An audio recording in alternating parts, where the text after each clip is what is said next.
Well, good morning, everyone. It is lovely to see you this beautiful Thursday morning. I hope that the snow is melting wherever you guys are at. I know it's going ever so slowly here, and we're itching closer and closer to springtime, ever so slowly. It feels like it's going to be a long time, but before we know it, spring is coming. Summer's coming too.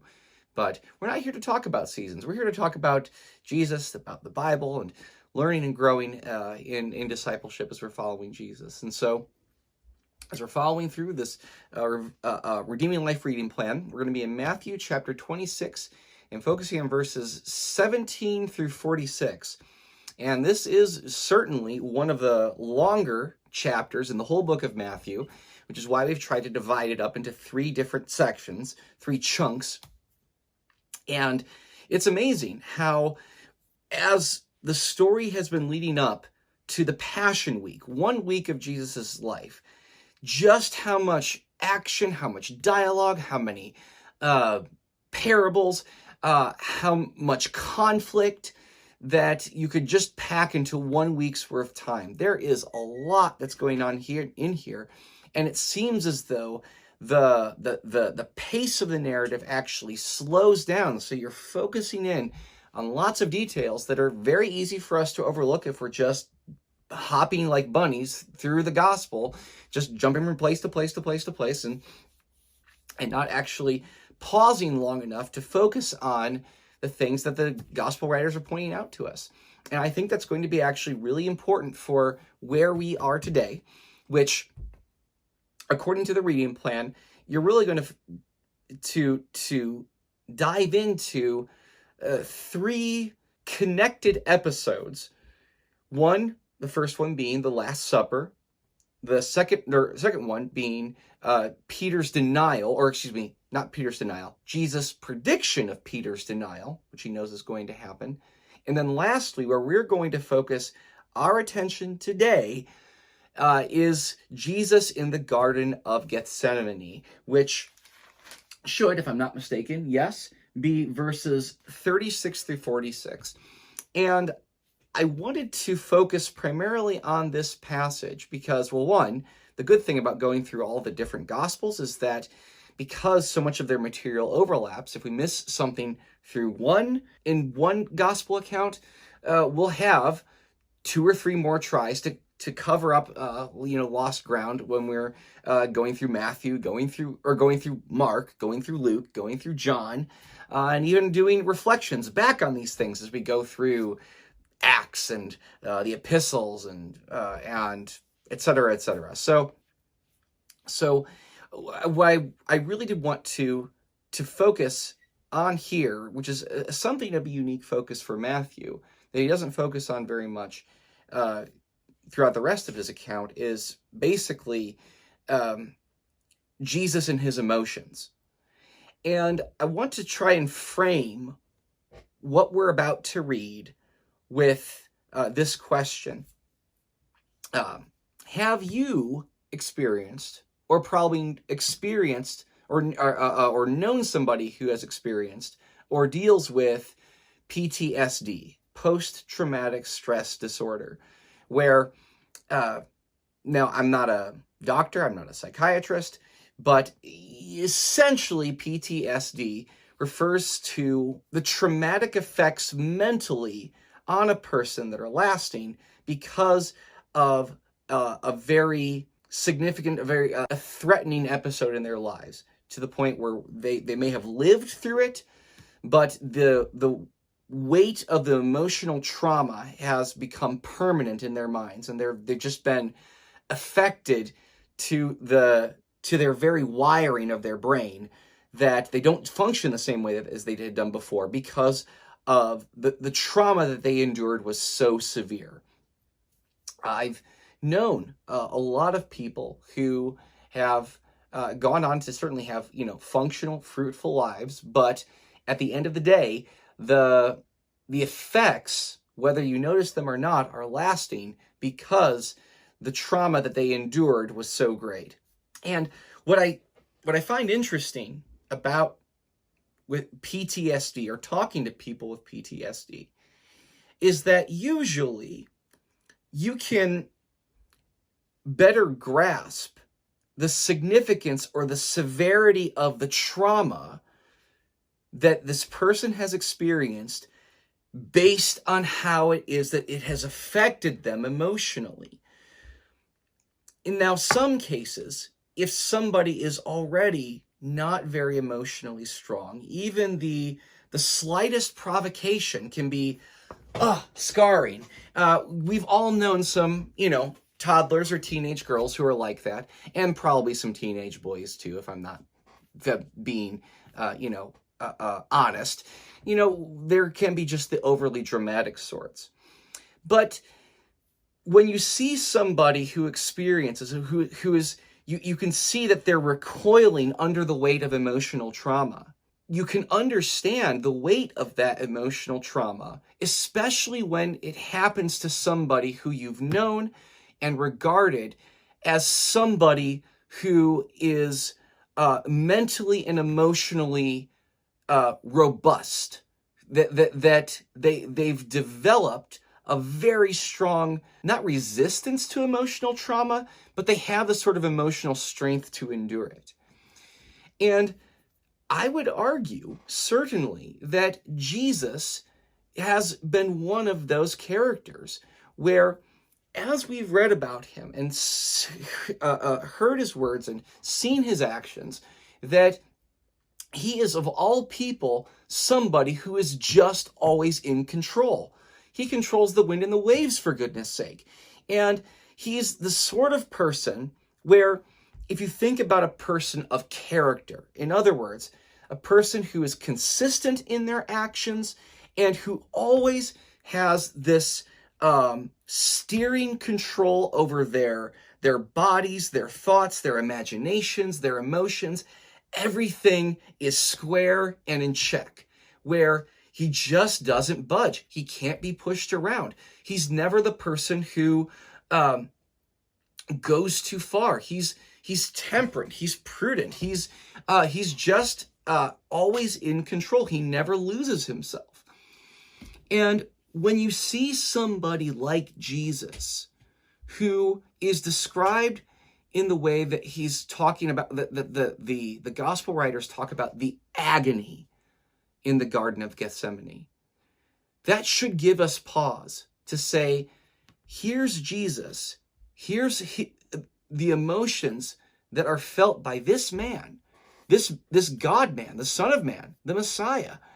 If this is what it is that he's experiencing, what's the weight of agony, the turmoil that he's about to endure that would cause this type of mental anguish in a person like Jesus?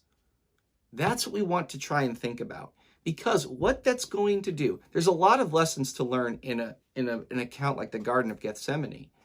But if there is anything that I think is especially instructive for us, is to see if this is what Jesus is experiencing in Gethsemane, what does that tell us about the reality? What's going on beneath the surface between what it is that Jesus is about to experience? Is it agony because he's about to be betrayed by his friends? Is it frustration because his disciples, who he has brought along and asked to keep watch, who they just said were prepared to lay down their lives for them, can't actually keep awake to watch his back? Is it that type of disappointment? Is it the shame and ignominy of being put on an unjust trial and being condemned to die and being betrayed by his own people? Is it the physical pain of being scourged, of being hung on a cross, to having your body impaled and hanging naked before all these the public, as a public disgrace, to be used as an example about what happens if you cross the Roman Empire, that this is what we do to foreigners, this is what we do to slaves, that if you cross us, we're going to crucify you, to be humiliated as a piece of Roman propaganda? Is that what Jesus is agonized about? Because in this stage right now, the period in Gethsemane is like being in the waiting room where you know what's going to happen. It's going to come. This is the last moment before you cross that threshold and you submit yourself to the treatment of whoever's going to deal with you. Is it the suffering and agony of just being betrayed? Is it any of those things? Now, as bad as all of those things are, I do not believe that any of them is so great that they would make Jesus feel the sort of things that he's feeling right now. And let's jump in to the text and get a feel for what Jesus is feeling. Matthew chapter 26, beginning in verse 36. Then Jesus went with his disciples to a place called Gethsemane, and he said to them, "Sit here while I go over there and pray." He took Peter and the 2 sons of Zebedee along with him. That's the intimate 3. And he began to be sorrowful and troubled. Then he said to them, listen to this, "My soul is overwhelmed with sorrow to the point of death. Stay here and keep watch with me." In other words, you might say, what Jesus is saying is that I am so sorrowful. The weight of the darkness that surrounds me is so bad that I'm prepared to just die. I'm just overwhelmed with sorrow. He's feeling what the psalmist is feeling, where his soul is not merely downcast, but just shrouded in darkness because of what it is that he's about to endure. Verse 39, going a little farther, he fell with his face to the ground and prayed, "My Father, if it is possible, may this cup be taken from me, yet not as I will, but as you will." He's praying, certainly a lot of echoes here with the disciples' prayer, the Lord's Prayer, where Jesus is calling out to God as my Father, as our Father. But isn't it interesting? He says, "May this cup be taken from me." Where it's quite clear, this stage, that he's in a Gethsemane, which is another word you might use to describe like an oil press, so that he's probably like in some kind of olive oil orchard or whatever. And that there's no physical cups around. He doesn't have his Nalgene water bottle there to take drinks whenever he's thirsty. He's not talking about a physical cup like this one, but rather a metaphorical cup, a symbolic cup. What cup is it that he's referring to? And what I find interesting is that when Jesus is talking about the cup, and he's taking it and using it in a symbolic fashion, what's clear to me is that the cup that he is about to drink, that is being handed to him, is the cup of God's suffering and wrath that he pours out on sin. In other words, there's a world that's full of sin and evil and suffering that in the Old Testament, in the Psalms, in Isaiah, in Jeremiah, they use this term of the wine of God's wrath being poured out. Even Revelation uses this.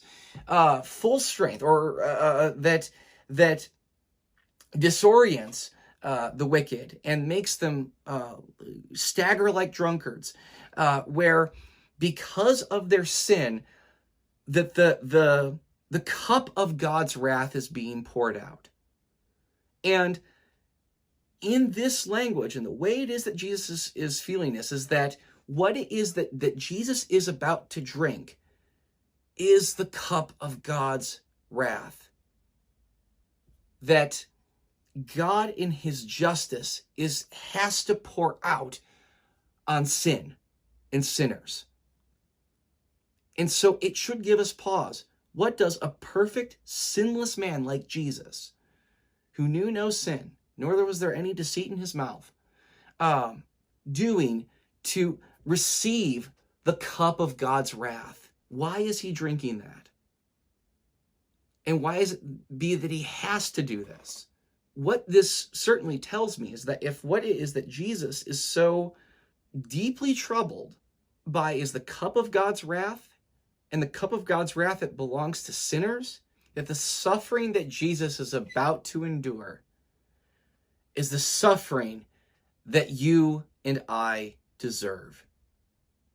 That what Jesus is about to go through is, in the most literal sense, is going to hurt like hell. We use that all too flippantly. What Jesus is about to experience is going to hurt like hell. Because this type of suffering, of enduring, taking the affliction of the wine of God's wrath and enduring it, and that type of suffering is a living hell. And that's what Jesus endured on the cross. And that's what's happening behind the scenes, what's happening below the surface. And that should inform us about what it is that Jesus is enduring at this stage of his deepest, darkest hour. But let's continue. Then he returned to his disciples and found them sleeping. "Could you men not keep watch with me for 1 hour?" he asked Peter. "Watch and pray so that you will not fall into temptation. The spirit is willing, but the body, or the flesh, is weak." That little aphorism, that little saying that he's closing with this, is something that is, it's clear that the disciples are a bad example, or that they're being a bad example of what not to do. But what is typical in our experience, that when God calls us to do something, it's easy to let our actions follow through when when our enthusiasm carries us and we want to do the sort of things that God is calling us to do. That is where you have an inward enthusiasm to want to do something, but the flesh, the body, the will to be able to actually carry it out is weak. And that in order for us to be disciples who do not falter in the way that the disciples faltered, is to be people who have indeed a willing spirit and a willing flesh, where in the same way as Jesus is about to submit the unwillingness of his flesh to the will of the Father so that he can follow through in this, that we too are supposed to submit our stubborn and rebellious flesh to the will of the Father. And what we mean by flesh is not just about carnal appetites, the things that we want to eat and to drink and watch, even though sometimes those things are involved, but rather to say, Lord, my will and my ambition is something that I'm offering up to you, where it's, as Jesus is saying, not my will, but let yours be done. Jesus is succeeding where the disciples are faltering. But let's continue. He went away a second time and prayed, "My Father, if it is not possible for this cup to be taken away unless I drink it, may your will be done." So again, Jesus is walking in submission to the Father, where even though he feels one way and his soul is overwhelmed with sorrow, he's acting in the way that God has called him to act, which is another valuable lesson for us to know, that when it comes to walking in discipleship, walking in obedience, the Christian life is not simply one where you're just always going on by your emotions. You're going to feel one thing, but the importance is not the thing that we feel like doing, but the thing that we know that we ought to do. It's not to discredit our emotions, to regard them as not there, but as Jesus submitted even his emotions to God, um, we can and ought to do the same. Not just forsaking our emotions just for the sake of forsaking our emotions, but rather to say, God, here's my emotions, here's what they are, and I can't change my emotions, but I can change. I still have a decision about what to do, and I want my actions to be in accordance with your will, and to follow through with what it is that you've called me to do. So let's finish here. When he came back, he again found them sleeping because their eyes were heavy. So he left them and went away once more and prayed a third time, saying the same thing. Then he returned to the disciples and said to them, "Are you still sleeping and resting? Look, the hour is near, and the Son of Man is betrayed into the hands of sinners. Rise, let us go. Here comes my betrayer." At this moment, from between here and tomorrow, is when, in the words of another gospel writer, that this is the hour when darkness reigns, and it's going to get ugly. So, but I want us to remember, or to realize that as we're reading and thinking through what it is that Jesus is about to endure, that I don't think any of us could endure the sort of things that Jesus could endure. But he did endure it, not simply because he was God, but because out of his love for us, that this is the sort of thing that he would endure.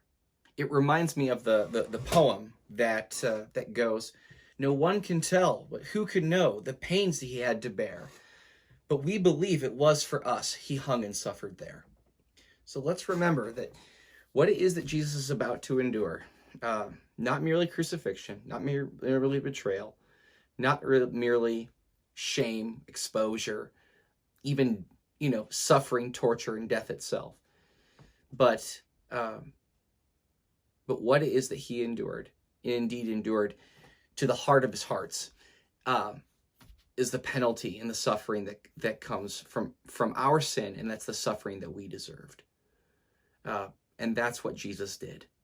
And so let that go to heart as we follow along Matthew and see what it is that he shows us about who Jesus is and what it is that he's done, so that we can live as a new and a changed people.